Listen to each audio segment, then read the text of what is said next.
In what has been a wild week for trading, whether you're looking at equities or cryptocurrencies, and it looks like we're showing indications for a higher open here this morning. Let's bring in Ryan Detrick. He is LPL Financial Chief Market Strategist. Ryan, it's great to see you. As you wrote in a note today, maybe after the big rally that we've seen over the longer term, it's time for a pause. But was that pause this week? Or are you talking about a bigger pause to come? Yeah, we're thinking a bigger pause to come right after 89% rally. We all know sell in May, go away, and it is true. Although May is usually pretty strong. I said you should call it sell in June is when the seasonal weakness comes. But, again, you overlay this bull market with the one from 2009, 2010. They were nearly identical. That one got up like 80% right about now. This one got up like 90% right about now. That one corrected 16%. I know it's a sample size of 16% into the summer. We don't think we're going to do quite that much with all the stimulus and the improving economy. But we're just saying, maybe there could be a little bit better pitch here coming later. And I've been calling you guys for a while saying, listen, the market looks good. Value's probably going to outperform growth. Those are still the themes we have. We've been pretty spoiled. So maybe a little sideways consolidation will be perfectly normal these, troublesome summer months. Ryan, strong bouts of inflation like we are seeing now. Is that good for the stock market? Oh, the stock market usually takes inflation in stride, to be honest. If it's extremely high and it stays there for a while, you can have trouble. But I mean, I know we've all talked about inflation nonstop for a couple of days. Or with the Fed is transitory. Look where the inflation came from, right? Hotels, airlines, or rental cars, car insurance. I mean, those things are all saying we're coming back, right? I mean, rents are up 20 basis points. So we're not overly concerned about inflation. I know it was hotter than expected. The Fed's probably going to hike rates sooner than what they've been telling us. Janet Yellen let that cat out of the bag last two Tuesdays ago, and she kind of hinted at that. But we're not overly concerned with the inflation near term, but the rest of this year we think it's going to come back and be a little calmer, and hopefully market will just keep going and take it in stride. Ryan, thinking about inflation, it's funny. We were sitting here a couple of months ago probably, and we were talking about what's the impact on higher rates. Interest rates are going up so quickly. Now no one talks about rates anymore. Does it seem possible to you that inflation kind of runs the same course and, God only knows what September brings, but it'll be the next new thing that we'll all be talking about?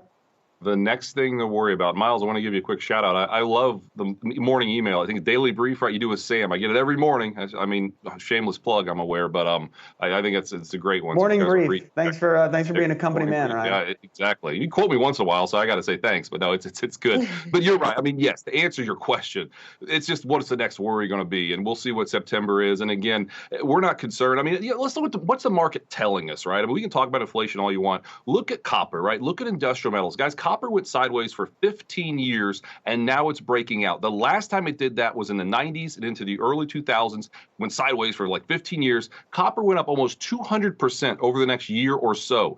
We're not saying copper's going to do that again, but Dr. Copper, so goes copper, goes the global economy. We believe there's something there. That much strength from industrial metals and copper is something that says, listen, market pulls back, market consolidates. This is still a healthy economy and likely a healthy stock market as well when you look at how solid those earnings were that we're wrapping up this first quarter earnings season.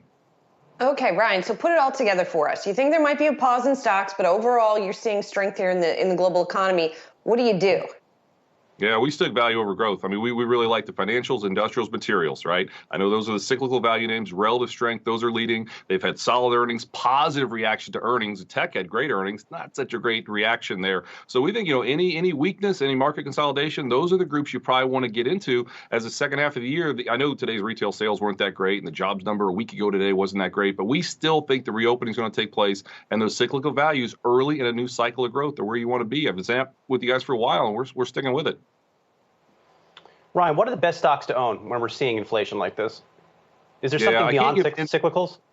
Yeah, I can't give individual names, but let's be honest, right? I mean, materials, right? I mean, some of the copper plays, some of the material plays, those historically do good. And financials and banks. I mean, banks went nowhere for 14 years. Inflation goes up, yields go up. That's a little bit of a tailwind for banks. These groups haven't done well for a long time. So financials, materials, some of the copper miners potentially. Gold, I mean, gold does well historically if the dollar's weak, and we think the dollar is going to continue to be weak. So those are some areas you can kind of maybe weight your portfolio a little bit should we have more inflation than what's expected.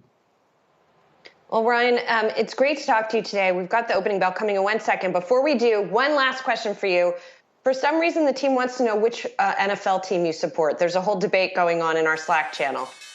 Well, I support the Cincinnati Bengals, but I got a text right before this. My daughter made her middle school cheerleading team, so I'm a Bulldogs fan right now. Gold Hill Middle School, that's my favorite team. But Cincinnati Bengals are my team.